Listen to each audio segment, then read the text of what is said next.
دوایەوەی بڕیارێکی وەزیری ئەوقافی حکومەتی هەرێم وەزارەتەکەی بۆ کۆنتڕۆڵکردن و قەدەغەکردنی خولەکانی فێربوون و لەبەرکردنی قورئانی پیرۆز و بەخشین و پرۆژە خێرخوازیەکان ئاشکرا دەبێت، وەزارەتی ئەوقاف ڕوونکردنەوەیەک بڵاو دەکاتەوە و لێکدانەوە بۆ بڕیارەکەی خۆی دەکات.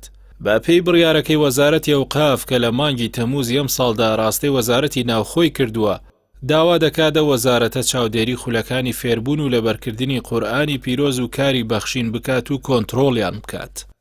وەزارەتی ئەوقاف لە بڕیارەکەیدا داواشی کردووە لە هەر چالاکیەک لەو بارەیەوە ئاگادار بکرێنەوە.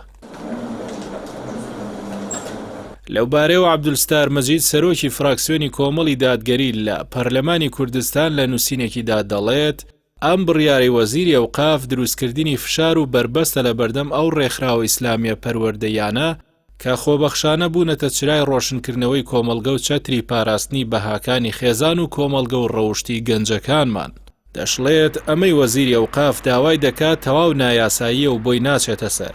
بۆیە هیوادارم بەڕێزیان ئەو نووسراوە بکێشێتەوە و کارێک نەکات کە هێندەی دیکە خەڵکی موسڵمانی کوردستان نیگەران و تووڕە بکات. سەرۆکی فراکسیۆنی کۆمەڵی دادگەری بۆ وەزارەتی ئەوقاف دەشڵێت ئێوە ئەگەر لە خەمی ئارامی و پاراستنی کۆمەڵگەدان ئەو باڕوویانی شەوان و شوێنانەی دیکەدا بخەن کە بووەتە مۆڵگەی لادان و خوی قێزەون لە ڕێکخراوە ئیسلامیەکان بگەڕێن، چونکە تاکە ماوایەکی ئارام و ڕوون مابێ و ئێستا و ئایندەی گەنجەکانمان بپارێزێت، لای ئەوان و هەموو ئەو ڕێکخراو و ناوەندە پەروەردەیانەیە کە لە خەمی ئەخلاقی گەنجان و پاراستنی بەهاکانی کۆمەڵگەدان.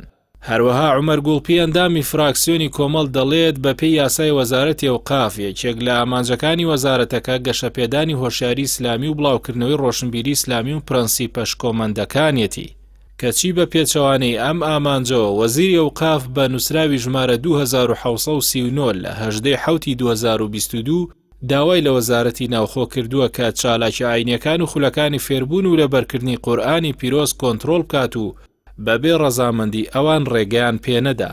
پەرلەمانتارەکەی کۆمەڵ دەڵێت پێویستە وەزیری ئەوقاف و وەزارەتەکەی ئاگاداری ئەو ڕاستیە بن کە ئاین و چالاکی ئاینیەکان موڵکی وەزارەتەکەی ئەو نین تاکەی ویستی و بەو جۆرەی ویستی کۆنتڕۆڵیان بکات و بە دڵی ئەوان وتار بخوێندرێتەوە قورئان لەبەر بکرێت. ئاین موڵکی خەڵکی کوردستانە و ئەم ئەرکەش بۆ هیچ دامەزراوەیەک بەجێ ناهێڵڕێت.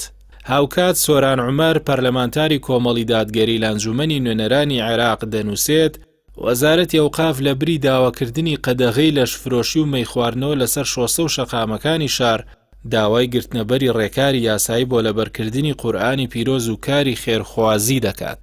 دوای بڵاوبوونەوەی بڕیارەکەی وەزارەتی ئەوقاف و ئەو کاردانەوە خێرایانەی بە دوای خۆی داهێنا، بەڕێوەبەراتی یاسایی ئەوقافی هەرێم ڕوونکردنەوەکی بڵاو کردەوە و ڕایگەیاند ئەم نووسراوە پەیوەندی بە چالاکی ئەو ڕێکخراوانەوە نییە کە لە چوارچەوەی یاسا کارپێکراوەکان و بەپێی ڕێنمایەکان مۆڵەتی کارکردنیان هەیە.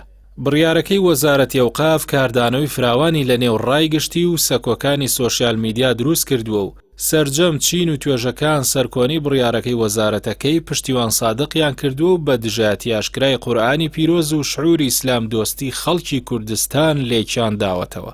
تۆڕی میدیایی کۆمەڵ بۆ بە گشتداچوونەوەی بڕیارەکەی وەزارەتی ئەوقاف و هەوڵی ڕێگری لە کاری سەنتەر و ڕێکخراوە پەروەردەی ئیسلامیەکان هەڵمەتێکی فراوانی دەست پێ کردووە و دەستپێکی هەڵمەتەکەشی هاشتاگێکە بە دروشمی قورئان تاجی سەرمانە.